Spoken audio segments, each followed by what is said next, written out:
Muling umiiral ang hanging amihan o northeast monsoon matapos ang ilang araw na break nito. Apektado nito ngayon ang Batanes at Babuyan Islands.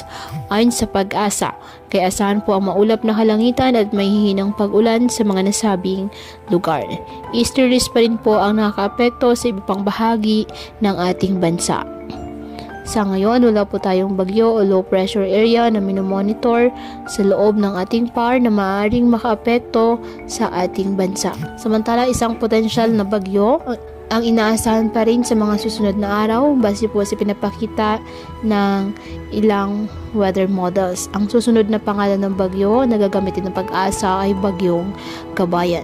Ngunit ang mga nasabing forecast ay posible pa rin po na magbago kaya patuloy lamang na magantabay ng iba pa nating weather updates at sa updates ng Pag-asa.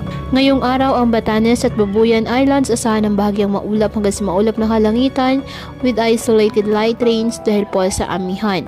At ang Metro Manila at nalalabing bahagi ng bansa, bahagyang maulap hanggang sa maulap na kalangitan with isolated rain showers or thunderstorms dahil po sa easterlies at localized thunderstorms.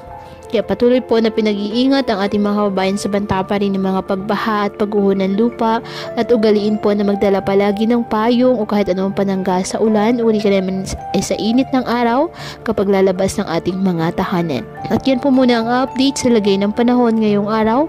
Muli patuloy po tayo na mag-ingat at palaging tandaan, God loves you. Stay safe and God bless.